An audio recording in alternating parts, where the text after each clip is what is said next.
So Ludwig von Mises made an argument on prices in 1920, and this was on the economic calculation problem. And really all what it's down to is price information signals that have been distorted by government's intervention through government's price controls.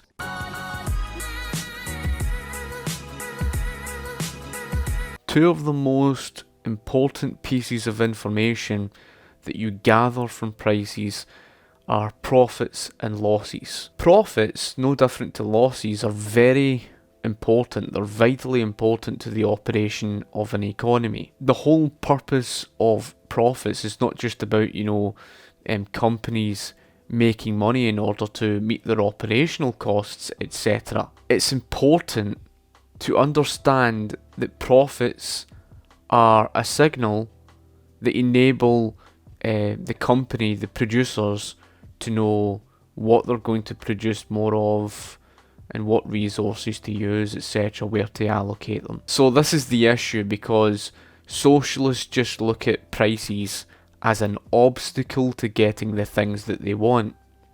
And this is a very big mistake, because prices are not an obstacle. So whenever you see high prices in the market, a high price in the market is a signal. It's telling you there's a shortage. No different to a low price in the market, which tells you there's an abundance. Price is what is determined through the laws of supply and demand. It's determined through consumer demand in the marketplace.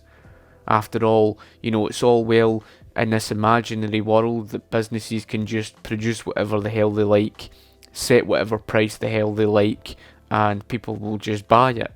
The reality is, products will only sell dependent on the consumer, whether the consumer is willing to pay for it or not. The market is driven by consumer demand.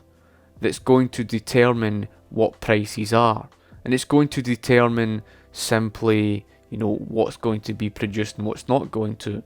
After all, if producers are not going to produce what consumers are demanding, consumers through choice will go elsewhere and get it, or they will seek alternatives. Let's just say, for argument's sake, that consumers walk into a electrical goods store, or whatever store it may be, or a clothing store, whatever. The consumer walks in, they pick and choose what products they want to buy, they go to the counter, they pay for the product, and they go home.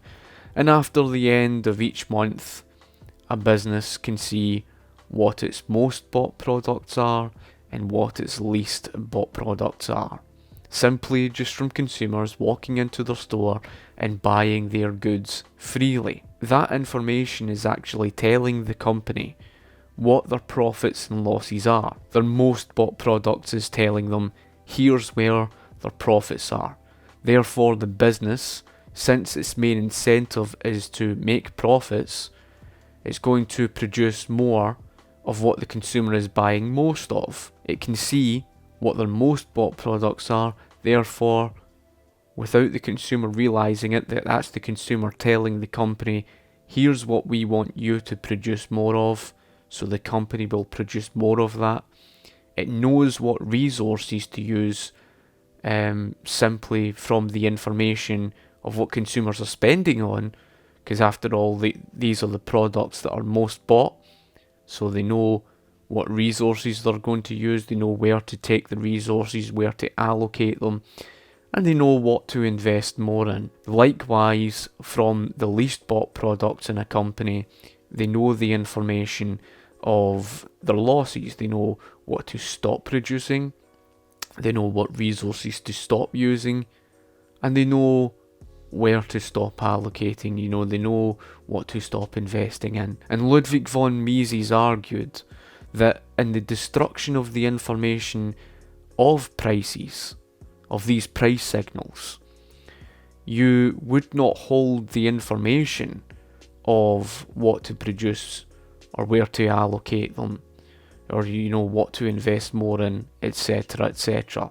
And what ends up happening is, when you destroy the information of prices, of market-driven prices, that is, a market-driven price is basically prices determined by the consumer.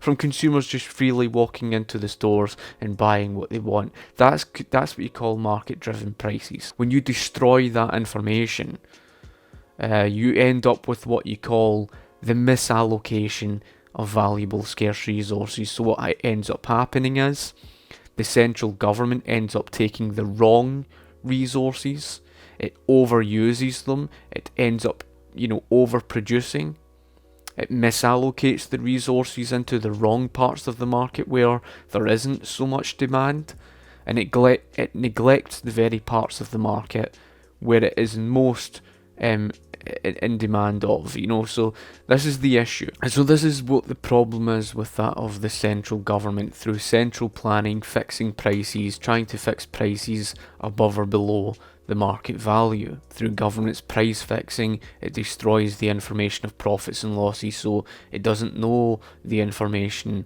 of, what resources to use, where to allocate them, how much to produce, or even what to invest more in, etc, etc. So since it doesn't know this information, it's left with guesswork. And this is why when you go back to that of the democratic socialist politician J. Douglas of the Labour Party, it's the reason why he came out and said, the gentlemen of Whitehall really do know what's best for the British people than the British people do themselves. It's more or less his way of saying that, okay, we don't know what the needs and wants of the people are through our central planning, so we'll just take the self-centred attitude of we will just produce for what we think is best for them. Now, there are two different kinds of price controls. You have that of price ceilings and the price floors. Price ceilings will result in shortages, and the price floors result in the surplus waste problems. To explain briefly,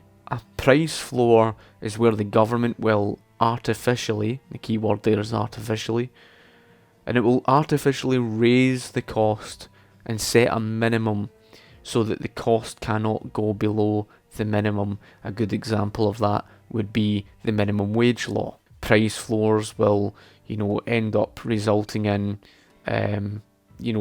overproducing, and it creates that of surplus waste. When you look at that of the price ceilings, it's the opposite. It's basically where the government would artificially lower the cost, and that it would set a maximum so that the price cannot go above the maximum. You cannot sell above the government's maximum fixed, price ceiling. We've seen this, put into practice throughout socialist countries, whether it's been the Soviet Union, Cuba, Chile in the early 1970s, or that of Venezuela.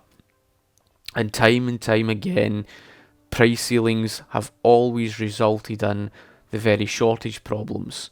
We've got many examples we could go through. You could look at the surplus waste problems in California, where, the overproduction of oranges and they ended up going to waste. We saw the shortage problems with the big blackout in New York City on August 24th, 2003. You could look at the power shortages within Venezuela, the blackout problem in Britain in the 1970s, as well, of course, the shortage at the pump.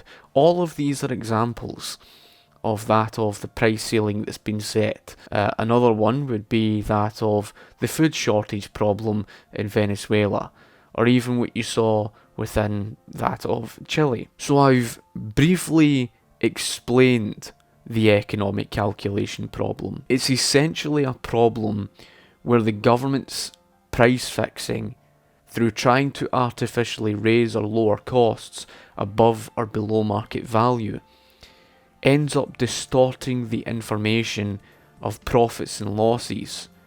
And once you've destroyed the information of profits and losses, you don't hold the information to rationally calculate what your profits and losses are, what the information is going to be for your profits, which is going to be what to produce more of, what to stop producing, which is your losses. where to allocate your the scarce natural resources, what resources to use, again profits, and your losses, where to stop allocating scarce natural resources, and of course what resources to stop using, again what resources, what you need to invest more in and what to stop investing in. All of this information from profits and losses. And even if socialists try to use the argument and say, well, I don't believe in central planning, I believe in, anarchism, I believe in libertarian socialism, they're going to argue either for a moneyless based system or trying to control prices.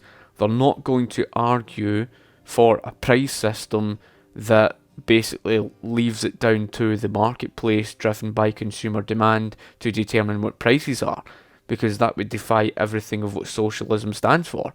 That is capitalism. That is the free market economy. So you've got an option between the two: fixing prices or a moneyless based system. Without the information of profits and losses, without a price system, you're not going to know what resources to use more of, or how much to produce, or where to allocate them, where the resources are best put, where to best allocate them. The argument that you will get is this idea that because of technology improving and the artificial intelligence, that somehow robots will finally work out. What I want you to do is to sit and listen to this short explanation by Kevin D. Williamson himself that explains in his book The Politically Incorrect Guide to Socialism, that explains that not even the superhuman computers would be able to calculate 1 year's worth